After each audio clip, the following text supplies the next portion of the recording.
இப்ப மோடியுடைய வருகை இலங்கைக்கு எவ்வளவு தூரம் முக்கியமானதாக இருக்கும் நினைக்கிறேன். இப்ப இலங்கைக்கும் இந்தியாவுக்குமான உறவு எப்படி இருக்கு நினைக்கிறீங்க? மோடியுடைய வருகை எங்களோட தமிழ் அரசியல்ல எப்படி தாக்கத்தை ஏற்படுத்தும் என்று நீங்க நினைக்கிறீங்க? அண்மையில மோடி தனது வெளிநாட்டு விஜயங்கள் வெளிநாட்டு பேட்டிகள்ல சீனாவை தாக்குறது இல்ல. இலங்கையில உள்ள தமிழ் அரசியல் கட்சிகள் இன்றைக்கும் இந்தியாவை வச்சுக்கொண்டு நாங்கள் இலங்கை அரசாங்கத்துக்கு ஒரு அடி போடலாம் என்று நினைக்கிறது எவ்வளவு தூரம் இந்த ராஜதந்திர ரீதியாக பொருத்தமாயிருக்கு? மாகாண சபை தேர்தல்ல வேலுக்கு வேண்ட செல்வாக்கு சரிஞ்சால் அதுல வேற விதமான சில விஷயங்கள் வரும். இன்றைக்கு சீன வெளிநாட்டு அமைச்சர் சொல்லுகிற நாங்கள் இலங்கையின் கடனை சரிபார்த்து செய்ததுல எங்களுக்கு $7 பில்லியன் நட்டம். இலங்கையில இருக்கிற இந்த தமிழ் தரப்புகள் என்ன நினைக்கிறதுன்னா சீனா எங்களுக்கு ஒன்றுமே செய்யல, சீனா எங்களை சுரண்டது இல்ல. இந்தியாவின் ஆசைகளை பெறுவதற்காக நாங்களும் உங்களோடு சேர்ந்து சீனாவே இருக்கிறோம் என்ற நிலைப்பாடு. ஒரு ராஜதந்திரியாக இருந்து கொண்டு இன்றைய நிலையில இந்த பிரதமர் நரேந்திர மோடி அவர்கள் இலங்கைக்கு வர இந்த நிலையில தமிழ் தலைமைகளுக்கு நீங்கள் என்ன ஆலோசனையை நீங்க கொடுப்பீங்க? இந்தியா என்ற ஒரு பயில்வானை வச்சுக்கொண்டு இலங்கையை தட்டி தங்களுக்கு சாதகமாக ஆக்கலாம் என்ற இந்த ஸ்ட்ராட்டஜி எவ்வளவு தூரம் இனி பயனுள்ளதாக இருக்கு? ஊர்சி அர்ஜுனாவுடைய சட்டத்தானி கௌசல்யா பகிர்த்தே வைக்கலையா? அவர்தான் கேள்வி. ஆஸ்பத்திரிக்கு டைரக்டரா 2 கதையை சொன்னோட வந்தாரு, பெரிய சக்தி மிக்க. ஆனால் நான் அர்ச்சுனா மாதிரி ஒரு வீரனை நான் காண இல்லை. அவரோட லட்சியம் என்ன? அவர் 1000 கதை சொல்லுவார். வணக்கம் நண்பர்களே, மற்றொரு கலந்துரையாடலில் இணைந்து கொள்கின்றோம். முன்னாள் ராஜதந்திரியும் இலங்கையினுடைய மிக உயர்ந்த பதவிகளை வைத்தவருமான முன்னாள் ராஜதந்திரி ஐயம்பிள்ளை அவர்களை சந்திக்கின்றோம். வணக்கம் ஐயா. வணக்கம் நண்பர் ஜெயபாலன் அவர்களே. நாங்கள் இலங்கையில உள்ள தமிழ் அரசியல் கட்சிகள் இன்றைக்கும் இந்தியாவை வச்சுக்கொண்டு நாங்கள் இலங்கை அரசாங்கத்துக்கு ஒரு அடி போடலாம் என்று நினைக்கிறது எவ்வளவு தூரம் இந்த ராஜதந்திர ரீதியாக பொருத்தமாயிருக்கு? நாங்கள் எங்களுடைய ஜனாதிபதி இந்தியாவுக்கு போய் உங்களுக்கு தெரியும், ஒரு பழுத்த பத்திரிகையாளர் கூட்டு அறிக்கை வெளிவிடுறாரு. இந்த கூட்டு அறிக்கையில 13, 14 கதைகள் அதில் ஒண்ணு உடம்பெற இல்லை. அது ஒரு பெரிய ஷிஃப்ட், சேஞ்ச் இல்ல, ஷிஃப்ட், பெரும் மாறுதல். ஏனென்றால் முதலாவது யாழ்ப்பாண மக்கள் சொன்ன பிறகு இந்தியாவுக்கு சொல்ல வேண்டிய அவசியம் ஒன்றும் இல்லை. இலங்கையின் பிரச்சனை இனப்பிரச்சனை என்று சொல்ற கதைகள் எல்லாம் யாழ்ப்பாணத்திலே தான் அடியொற்றி துவங்குறது. அதுதான் அந்த தலைமையாக அந்த மக்கள் இந்த அதுக்கு சாதகமான கதைச்சாக்களை நிராகரிச்சு போட்டு ஜேவிபிக்கு ஆதரவு அளிச்சது அமெரிக்காவும் இந்தியாவும் இந்த வேலையை நீ வேற எங்கட வேலையை நாங்கள் பாப்பம் என்ற மரமொழிதான் ஜாழ்ப்பாண வடமான மக்கள் கொடுத்தது நான் பாக்குறேன். அப்படித்தான் பார்க்க வேண்டும். ராஜேந்திர வட்டாரங்கள் அப்படித்தான் பார்க்கும். ராஜேந்திர வட்டாரங்கள் அப்படித்தான் பார்க்கும். ஆகவே அந்த அந்த இந்தியாவின் புலமா உள்ள ராஜேந்திரிகள் தான் இதை தயாரிக்கிறது. கூட்டறிக்கை செய்யறதெல்லாம் ராஜேந்திரிகள்லாம் தலைவர்கள் வாசிப்பாரு. அவ்வளவு ஏனென்றால் மோரலி நாட் கரெக்ட். ஏனென்றால் யாழ்ப்பாண மக்கள் என்ன சொல்றாங்க, நாங்க என்ன சொல்றதா? யாழ்ப்பாண மக்கள் வேற மாதிரி சொல்ல நாங்க சொல்றது it is not morally correct. அந்த விளையாட்டுக்கு தானே தார்மீக ரீதியாக சரியில்லை. ஆனப்படியாத்தான் அந்த விஷயங்களை அதுல இடம் பெற இல்லை. அது பின்னா இடம் பெறாது பெரிய செய்தி. நீங்கள் கேட்ட கேள்விக்கு அதான் இல்ல. இப்ப என்னன்னா, இப்ப மோடி வார ஏப்ரல் மாதம் 5ஆம் தேதி இங்க வர இருக்கிறார். அவருடைய வரவு அதுக்கு பிறகு இந்த அத்தானி குழுமம் இலங்கையில இருந்து வெளியேறினதாக சொல்லப்படுது. அது இறுதியான முடிவா அல்லது அவர்கள் திருப்பியும் வாரத்துக்கான வாய்ப்புகள் இருக்கான்னு தெரியல. அதை பற்றி நீங்கள் என்ன அறியுறீங்க? அது தனிப்பட்ட இலங்கை அரசோடு ஏற்பட்ட முரண்பாடு அல்ல. அத்தானிக்கு சர்வதேச ரீதியாக பெரிய விழுக்காடு வந்துட்டது.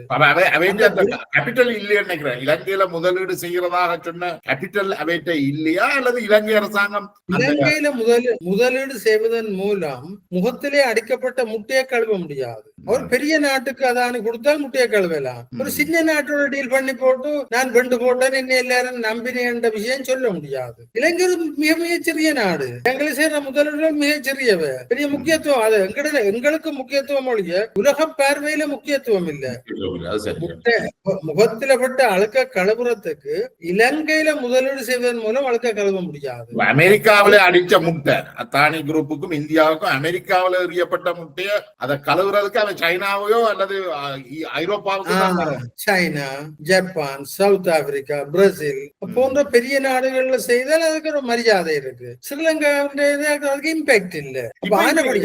இருந்து அத்தானி வழி அத நீங்கள் அந்த செய்தியை எவ்வளவு தூரம் தொடர்ந்தீங்கன்னு எனக்கு தெரியல. அத்தானி வெளியேறினது அவர்களா எடுத்த முடிவா அல்லது இலங்கை அரசாங்கம் இலங்கை அரசாங்கம் வந்து அந்த பேச்சுவார்த்தையில மின்சார கட்டணத்தை குறைச்சி தரணும் என்று கேட்டதால வெளியேறினார்? நான் உங்களுக்கு போன பயணத்துல இந்தியாவில சொல்லியிருப்பேன்னு நினைக்கிறேன். இலங்கை வந்து நாங்கள் கிணத்துக்குள்ள தாழ விழுந்துட்டோம். இப்போ எங்களுக்கு கயிறு தந்தது IMF. உங்களுக்கு தெரியும், நெடுக கூட இடதுசாரி அரசாங்கங்கள் இடதுசாரி தலைவர்கள் சொல்றது எங்கட ஒவ்வொருவருக்கும் கடன் உழவு, இந்த கடன் சுமை இருக்கு, IMF கிட்ட போக கூடாது. ஆனா இந்த பிரச்சனை வரைக்கும் யாரும் சொல்லி, ஏனென்றால் எங்களை பங்குரோத்தான நாடு நாங்களே டிக்ளேர் பண்ணிட்டோம். எங்களோட உலகம் முழுக்க நாங்கள் டீல் பண்ணிடலாம்.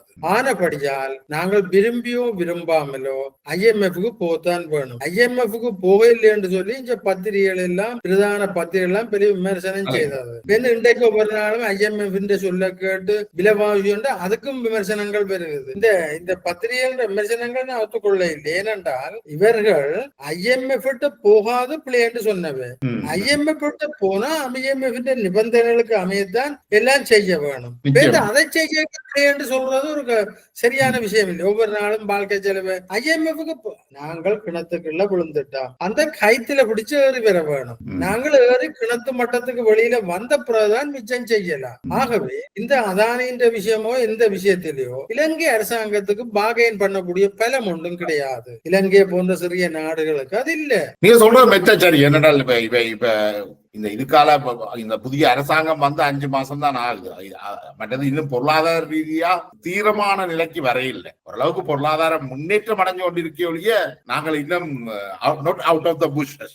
ஆகவே இந்த இலங்கை அரசாங்கத்தின் நடவடிக்கையால தான் இப்போ இல்ல. அதான் அவர்களுடைய ஒரு அரசாங்கம் தான். அவருடைய பெரிய ஆலோசகர்கள், பெரிய புண்ணாதி புண்ணர்கள் இருப்பார்கள். சாதாரணமானவர்கள் இல்ல. அதானி என்ற இந்தியாவில் உள்ள பெரும் ஆக்கள், அதானி, அம்பானி பெரிய ஆக்கள்.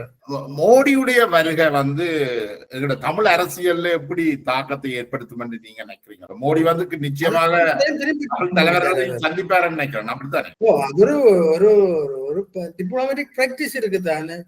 It is diplomatic practice. அந்த டிப்ளோமேட்டிக் பிராக்டிஸ்ல சந்திக்கிறது ஒழிய அதுக்கு உண்மையான எந்த பலமும் எந்த பின் நடவடிக்கைகளும் அது கிடையாது. ஒன்று அந்த மக்களுடைய தீர்ப்பு, மற்றது இலங்கை முழுக்க அந்த மக்களுக்கு பலமான ஆதரவு கிடைச்சதான கட்சிக்கு வடகிழக்கிலே எக்கச்சக்கமான ஆதரவு தானே. நாடு முழுக்க மட்டக்களப்பை தவிர, மட்டக்களப்பு மாவட்டத்தை தவிர மிச்ச எல்லா இடத்திலையும் தேசிய மக்கள் சக்தி வாக்குகளை பெற்றது. ஆகவே ஆனால் அதே நேரத்தில் உள்ளூராட்சி மன்ற தேர்தல் ஒரு பெரிய அரசியல் ரீதியானது அல்ல. மாகாண சபை தேர்தல்ல வேண்ட செல்வாக்கு சரிஞ்சால் அதுல வேற விதமான சில விஷயங்கள் பெறும். அப்படித்தானே? செல்வாக்கு சரிஞ்சால் உள்ளூராட்சி சபை தேர்தலையும் பெரும்பாலும் நாடு முழுக்க மீண்டும் தேசிய மக்கள் சக்தி தான் ஆசனங்களை கொண்டு போகும் என்ற எதிர்பார்ப்பு தான் மீண்டும் வந்திருக்கு. இன்றைக்கு நீங்கள் யாழ்ப்பாண மாநகர சபை எடுங்கோ. நான் சென்ற கிழமை யாழ்ப்பாணத்தில் இருந்தேன்.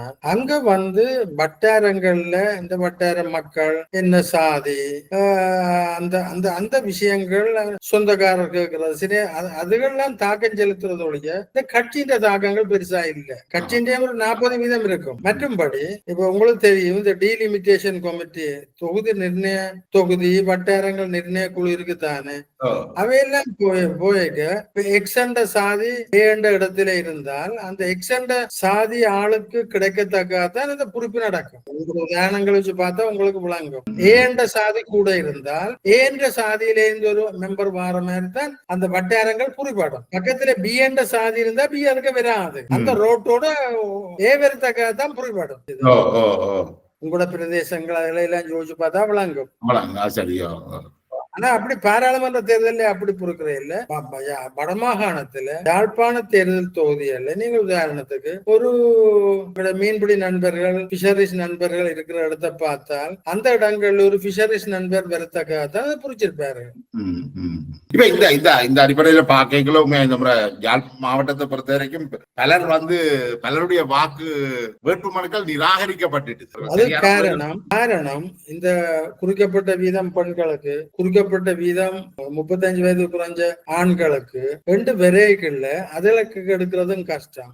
மற்றது இந்த சுயேட்சை குழுவில் இந்த தேர்தல் ஆணையாளருடைய அறிவுறுத்தலுக்கு அமைய பர்த் சர்டிபிகேட்டுகள் அடையாள அட்டை அதுல கொடுக்காவிட்டு அந்த சின்ன சின்ன விவாக பிள்ளைகள்லாம் காரணம் புதுக்கும் அவர்கள் மிக அனுபவம் மிக்கவர். இலங்கையில தேர்தல் 88ஆம் ஆண்டு யாழ்ப்பாண மாநகர சபை UNP ஆட்சியில குழப்பப்பட்டது உண்மை. அதை தவிர வேற ஒன்றும் இங்க ஒன்றும் குழப்ப இல்லாது.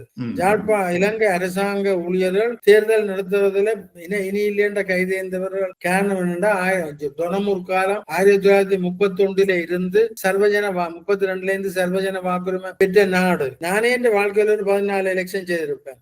ஒரு நீண்ட ஜனநாயக பாரம்பரியம் உள்ள நாடு. தேர்தல் அண்டு அரசு உத்தியோகத்தன் தான் ராஜா. நேற்றைக்கு நாமினேஷன்ல யாழ்ப்பாண அரசாங்க அதிபர் தானே சீஃப் ரிட்டர்னிங் ஆபீசர், அவர் தான் ராஜா. அவர் சொன்னதே எல்லாரும் கேட்டு போக வேண்டியா இல்லையண்டா சுப்ரீம் கோர்ட்டுக்கு போக வேணும். அங்க சும்மா இந்த கட்சிகள் சும்மா பல கதைகளையும் சொல்றதுதானே, சம்பந்தமே கிடையாது. ஒருத்தருக்கு ஒரு சம்பந்தம் கிடையாது. இதான் பிரச்சனை. பெண்கள் பிரதிநிதித்துவம் 25-30% அந்த 35 வயதுக்குட்பட்ட ஆண்கள் பர்த் சர்டிபிகேட் இந்த டாக்குமெண்ட்ரி ப்ராப்ளம். அதனாலதான் சில பேர் கையெழுத்தும் வச்சிருக்க மாட்டேன்னு. ஊர்சி அர்ஜுனாவுடைய சட்டத்தானி கௌசல்யா கையெழுத்தே வைக்கலையா? அவர்தான் கேள்வி. அர்ஜுனா என்ன இருந்தாலும் ஒரு பெரிய வீரன். ஏன் நான் சொல்றேன்டா, நான் இந்த அரசியலுக்கு சொல்ல இல்ல, இந்த பெரிய மக்களுக்கு சேவை டாக்டர் தேவானந்தா. தமிழரசு கட்சி ஒரு பெரிய பாரம்பரிய கட்சி. எங்களை விரும்பலாம் வேற கதை. அதுக்கெல்லாம் வீடு சொன்னால் எங்களுடைய ஐயா அம்மா எல்லாம் விரும்பின கட்சிகள். அந்த கட்சிகள் அதுல மிகப்பெரிய என்று சொல்லக்கூடிய சுமந்திரன் சார் எல்லாம் பெற முடியல. ஆனால் அர்ஜுனா ஆஸ்பத்திரிக்கு டைரக்டரா வந்து 2 கதையை சொன்னோட வந்தாரு, பெரிய சக்தி மிக்க. ஆனால் மற்ற பிள்ளைகளை இன்றைக்கு இந்த பாராளுமன்றத்துல நடந்த முறைகள் எல்லாம் மிகவும் வெட்கக்கேடானது.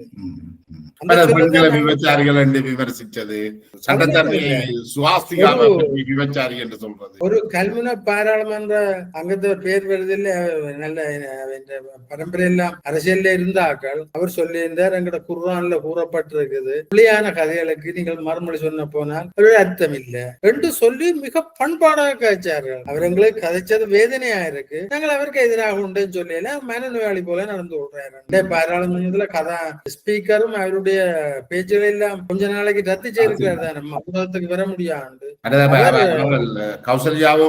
கௌசல்யாவையும் அரசியல்ல இருந்து ஒதுங்க சொல்லி அல்லது ஒதுக்கி வச்சுட்டாருன்னு நினைக்கிறேன். இந்த விண்ணப்ப படிவமே நிரப்ப தெரியாது என்ற அடிப்படையில அவரையும் கோணமணி. ஆனால் இவர் என்ன சொன்னார், பாராளுமன்றத்துல பெண்களை விவச்சார்கள் என்று அவர்களுடைய நிர்வாண படங்களை தன்னுடைய என்ன சொல்றது முகமூடி போட்ட முகநூல்கள்ல போட்டு கேவலப்படுத்தின உடனே அதே சம்பவம் கௌசல்யாவுக்கும் நடந்தது. நிச்சயமாக அது பிள்ளை.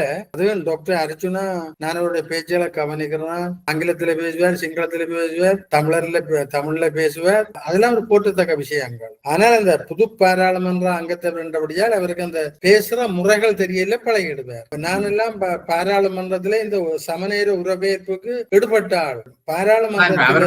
அவருக்கு எதிரான வழக்கம் இன்னும் ஒரு மாதத்துல வருது நினைக்கிறேன். அவருடைய எதிர்காலமும் அரசியல் எதிர்காலமும் வழக்கில் இருக்கிற விஷயத்தை பற்றி நாங்கள் கதைக்கிறது நியாயமற்றது. சப்ஜுடிஸ் என்றது ஒரு வழக்கில இருக்கிற விஷயத்துல நாங்கள் கை போடப்படாது. அந்த அர்ஜுனா உண்மையில நான் அர்ஜுனா மாதிரி ஒரு ஒரு வீரனை நான் காண இல்லை. அவரோட லட்சியம் என்ன, அவர் 1000 கதை சொல்லுவார், போனவர். அப்ப அதுலயே அவர் அதோட சாவச்சரி என்பது VN நவரண்ணமையா இருந்த இடம். VN என்று சொன்னா சாவச்சேரி, சாவச்சேரி என்றா VN, அப்படித்தானே? ம், ம். அந்த இடத்துல அவர்தான் கூட பெற்றது. அப்ப அது பல விஷயங்களை காட்டு உண்டு. இந்த தமிழ் மக்கள் இந்த பரம்பரையாக தமிழ் கட்சியில் சொன்ன விஷயங்களை செவி மடுக்க இல்லை என்றதை காட்டுது. அர்ஜுனா திடீரென்று வந்து அர்ஜுனாவுக்கு செவி மடுத்தது அதுதானே காட்டுது. சரி, நிச்சயமாக. அப்ப ஆகவே எங்கட சுமந்திரன் சார், டக்ள தேவானந்தா போன்ற ஆக்கள் பெற முடியாத இடத்துல இவர் போனது ஒரு பெரிய பலருக்கும் பல சிந்தனைகளை பல திசைகளிலே தூண்ட செய்த விஷயம். ஆனால் அவர் இப்ப எங்கட இப்ப நான் நியாயப்படுத்தே இல்லை. எங்கட பாராளுமன்றத்துல கேவலமான பேச்சுகள் இதுல போல ஏற்கனவே இருக்குது. நான் நியாயப்படுத்த இல்லை, கடைசி வரை நியாயப்படுத்த இல்லை. ஆனபடியால் இது ஒரு பெண்ணாம்படிய புதினம் இல்லை, புதினம் இல்ல. இது ஒரு ரவுடித்தனங்கள். அது ஆளுக்கால் மேசைக்கு வைக்கிற அந்த தூக்கி எறிகிறது எல்லாம் நடந்து செங்கோலி எல்லாம் தூக்கி வீசி இருக்கிறார்கள். மிக தவறான விஷயங்கள். இப்படி அந்த 10ஓட இது டாக்டர் அர்ச்சுனா அன்னைக்கு ஒரு கௌரவம் இருக்குதானே. இலங்கை மக்கள் யாழ்ப்பாணத்தை எப்பவும் நல்ல கண்ணுடன் பாப்பினர். இலங்கையில் உள்ள எந்த மக்கள், சிங்கள மக்கள், முஸ்லிம் மக்கள், தமிழ் மக்கள், எங்கட மலையக நண்பர்கள் யாழ்ப்பாணம் ஒரு முந்தி படிச்ச இடம் தானே. யாழ்ப்பாணத்துக்கு மதிப்பு இருக்கு. அங்கே நாங்கள் இப்போ வைக்கிறோம். அர்ஜுனாவுடைய கீழ்த்தரமான செயல்கள் மட்டும் அதை இல்லாம பண்ணிவிடாது. அர்ஜுனா அந்த விஷயங்களை நான் நினைக்கிறேன். இப்ப அவர் கொஞ்சம் ராகத்தை மாத்துவார். அது பெரிய பிரச்சனை இல்லை, மாத்தலாம். மாத்தி நாளைக்கு அவர் திருமண்டகத்தை கட்டமும் பெறும். நிச்சயமா நிச்சயமா அர்ஜுனாட்ட நிறைய விஷயம் இருக்கு. அவர் அதை சரியாக பயன்படுத்தல ஒழிய அர்ஜுனா விஷயம் உள்ள ஆள். ஆனா சும்மா இந்த மக்களை கவர்றதுக்காண்டில் அந்த ஆள் ஒரு எல்ஜிடி காரன் மாதிரியும் ஒரு பக்தி மாதிரியும் பேசுறதுல அரசியல் ரீதியாக ஏற்கனவே நடந்த விஷயங்கள்லாம் தமிழ் அரசியல் பரப்ப ஒரு கிளுகிழுப்பா கலகலப்பா வச்சிருந்து இருக்கிறார். அவரும் இளைஞன் தானே. அவரும் ஒரு 84 85 பிறந்திருக்கக்கூடிய ஆள் தானே. அவருக்கும் விஷயங்கள் எல்லாம் இதுக்கு இந்த கேட்ட விஷயங்கள் தானே. அப்ப இந்த நாதஸ்வரக்காரன் குழலூற மாதிரி ஒவ்வொரு நேரத்துக்கும் ஒவ்வொரு குழலை எடுத்து ஊதலாம். ஆனா அர்ஜுனாவின் இந்த விதமான பிரச்சனைகள் எனக்கு மனதுல வேதனை அளிச்சாலும் அர்ஜுனா பாராளுமன்றத்துக்கு வந்தவர் பொறுமதியான விஷயங்களை வடபகுதி அவர் யாழ்ப்பாணம் மாவட்டத்துல கேட்டவர். யாழ்ப்பாண மக்களை கௌரவிச்சு, இலங்கையும் கௌரவிச்சு யாழ்ப்பாண மக்களுக்கு சேவையாற்றவார். அவரால் முடியும். ஏனென்றால் அவர் வந்து சொன்ன முதல் விஷயத்தை சாவச்சேரி மக்கள் இலவச வைத்தியத்துக்கு எதிராக வைத்தியர்கள்ல சில பேர் சொல்ற பிள்ளைகளுத்தான கதைச்சவர். அதுக்காண்டி வைத்தியம் எல்லாம் பிள்ளைன்னு இல்லை. அது மக்கள் உள்வாங்கி இருக்கிறதாங்க. நிச்சயமா இந்த மோடியுடைய வருகை வந்து இலங்கைக்கு எவ்வளவு தூரம் முக்கியமானதாக இருக்கும் நினைக்கிறீங்க? மோடியோட வருகையை தொடர்ந்து சில ஒப்பந்தங்களும் கையெழுத்திடப்பட இருக்குதா? அனல் மின் நிலையம், அம்பூர் அனல் மின் நிலையம். நாங்கள் ஒரு நாட்டுக்கு போகும் பொழுது ராஜேந்திர ரீதியாக அவ பதில் விஜயம் தாரது ராஜேந்திர ரீதியானது. அப்ப இவர் விரைவிக்குள்ள எங்கட இலங்கை வெளிநாட்டு அமைச்சு அவையெல்லாம் ஜனாதிபதிக்கு சொல்லி முதலே திட்டம் போட்டு சொல்லினா நீங்கள் அவருக்கு இன்வைட் பண்ணி போட்டு வர பெரிய இன்விடேஷனை கொடுத்துட்டு வருவார். நானும் சம்பந்தப்பட்ட விஷயங்கள்ல இப்படி எல்லாம் செய்திருக்கிறோம். ஒரு நாட்டுக்கு போக நாங்கள் அவை சொல்லி, ஏனென்றால் ஏற்கனவே பேசினது குறையாக பூர்ணப்படுத்தாம இருக்குந்தானே. உதாரணத்துக்கு ஒரு யாழ்ப்பாண பல்கலைக்கழகம், கழனி பல்கலைக்கழகத்துக்கு உதவி சேரண்ட விஷயங்கள் முற்றுப்புறம் இருக்கும். ஏனென்றால் அந்த உயர்கல்வி அமைச்சு பல்கலைக்கழகத்திலிருந்து அறிக்கைகள் பெற வேண்டும். இவர்கள் போன நேரம் அந்த அறிக்கைகள் வந்துடாது. இப்ப இவர் வார இந்த 4 மாதங்களும் அவருக்கு வந்துடும். அப்ப இங்க வச்சு கச்சாத்துருவார்கள். இதுகள் வந்து பெரும்பாலும் பொருளாதாரம் சார்ந்தவை, அரசியல் சார்ந்தவை இல்ல.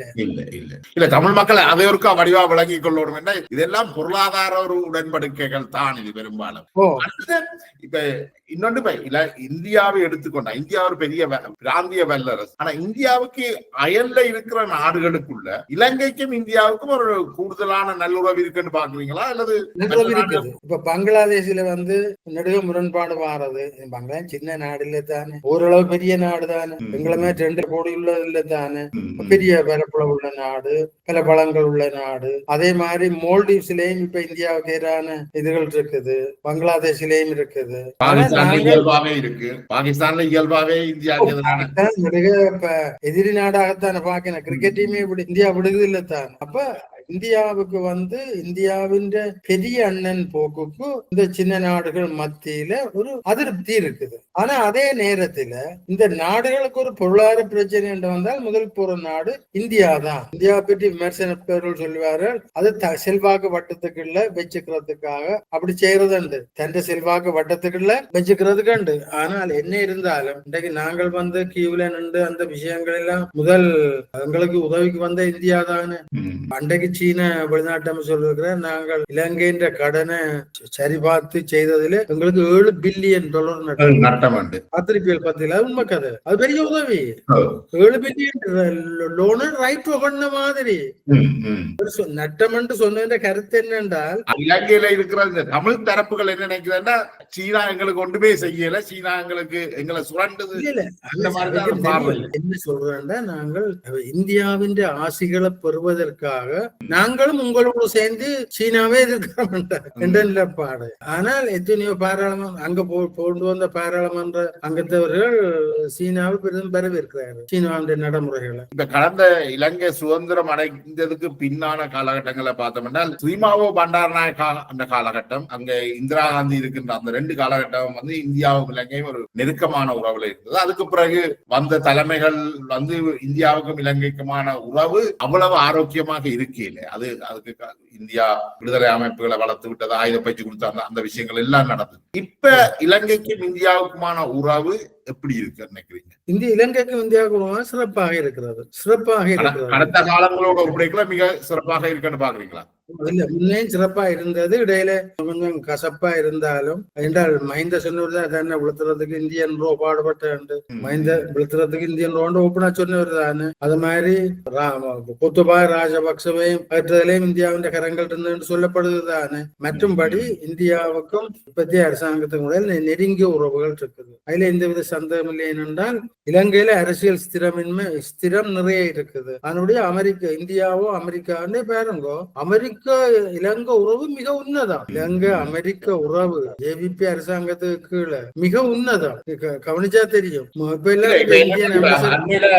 பாராளுமன்றத்திலையும் விஜித ஹேரத்தோடு சொல்லியிருந்தார், அமெரிக்கா இணைய நாடுகள் மீது அந்த இறக்குமதி வரிய விதிச்சிருந்தாலும் இலங்கைக்கென்று குறிப்பாக விதிக்கல. ஆனால் மற்ற நாடுகளுக்கு விதிச்சது இலங்கையை பாதிக்கிறதுக்கு வாய்ப்பு இருக்கு. அது தொடர்பாக பேசுறதுக்கு தான் விஜித ஹேரத் குழுவினர் அமெரிக்காவுக்கு சென்று இருக்கிறார்கள். நீங்க நினைக்கிறீங்க நீங்கள் இலங்கைக்கும் அமெரிக்காவுக்குமான உறவும் சிறப்பா இருக்கின்ற? ஆமா, உண்மையிலே என்னென்றால் நான் பண்ண சொன்னேனே அதானின்ற விஷயத்திலே இலங்கை ஒரு சின்ன விஷயம். அதை பொறுத்து சட்டம் போட்டது இந்திய அமெரிக்காவுக்கு பெரிய நாடுகள்ல இருந்து 500, 900, 1000 பில்லியன் பார நாடுகளை தான் போட்டது. இலங்கையை போன்ற நாடுகள் பாதிப்பும் இல்லை. இலங்கையில அப்படி பாதிப்பு வந்தாலும் நாங்கள் அவையோட கதைச்சு எங்களுக்கு நாங்கள் சில கவர்மெண்ட் அதுக்கு எக்ஸம்ஷன் எடுப்போம். அது பழமையா நடக்கிறது. மற்ற எங்களுக்கு எங்களுடைய அம்பசடர் ரெக்கமெண்ட் பண்ணுவான், நீங்கள் இலங்கை பொருளாதாரத்தில இருந்து மீண்டு கொண்டிருக்குது, அது பெரிய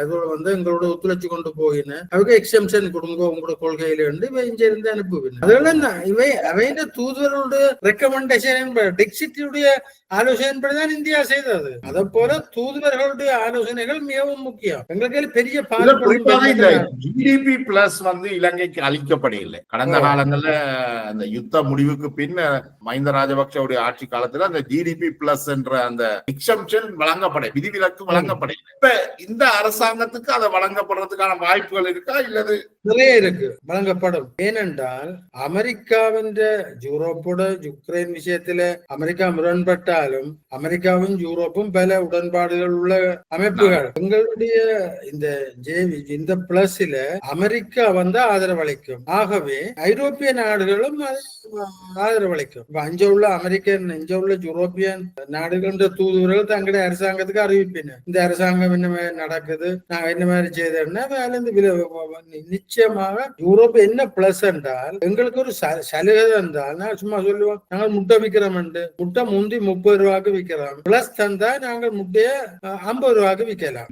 நயன் தானே இல்லைன்னா 30 ரூபாய்க்கு விற்போம். போட்டி கூட வேற நாடுகளும் 30 ரூபாய் கொடுக்கும். அப்ப எங்களுக்கு நாங்கள் பிசினஸ் பெறுவோம் நல்ல விலையில. நீண்டு கொண்டே போது கேட்டுக்கொண்டே காய்ச்சிக்கொண்டே இருக்க ஆர்வமாகவும் இருக்கும்.